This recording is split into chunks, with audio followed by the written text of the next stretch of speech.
It's encouraging medical personnel in this country to actually go abroad and help others less fortunate than we are.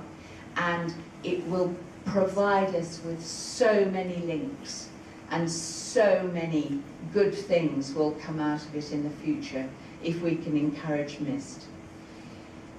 Someone said to me, but you know, there's trouble all over the world, there's millions of people suffering here and millions there, and what difference does it make if one NGO just goes in and saves this guy? And you know, what's the point? Well, it's just one in millions. And a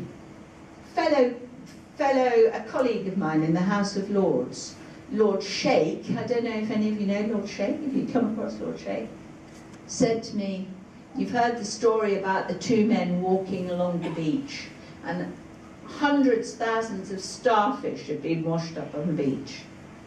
And one of the men is going along the beach, picking up the starfish, throwing them back as many minutes he can as he goes along. He's throwing them back into the sea. And his friend says, what are you doing it for? Look, there's hundreds and thousands of them, it's not going to make any difference. And the man said, no, maybe not, but it will make a difference to the one starfish I throw back into the sea. And that is what MiST is doing. Maybe it's only a few hundred, hopefully more people, that they are helping out in Gaza at the moment, or in Pakistan. Maybe it's only a small number, but it will transform the lives of those people they help and the lives of their families. So it is vitally important that we give generously, and we make sure that the people out there, Sohail hasn't appeared yet, presumably he's still working hard in the operating theatre.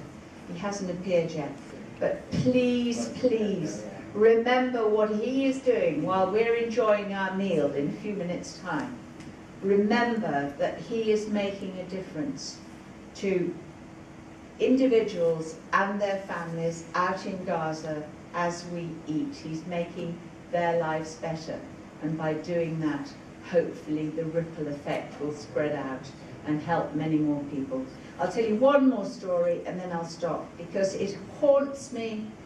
It is the picture of a child in a very decent hospital, I won't say which hospital it was, in Gaza about 3 years ago. It was after the blockade had started, but before the Israeli offensive.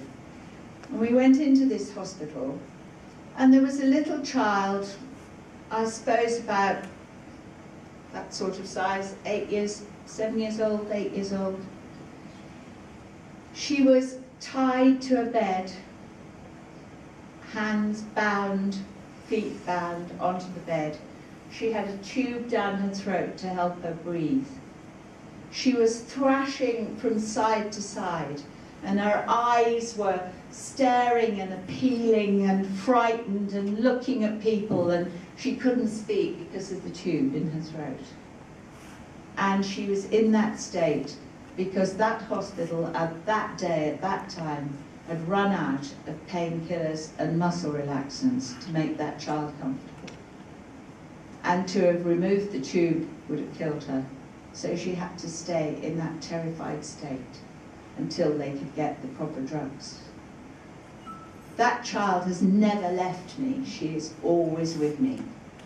And whenever I think of MiST, whenever I think of Gaza, whenever I think of these situations all over the world, I can see that little girl's face. And I want you to see it as well. And I want you to give generously, tell all your friends about MiST, and help them as much as you possibly can. Thank you.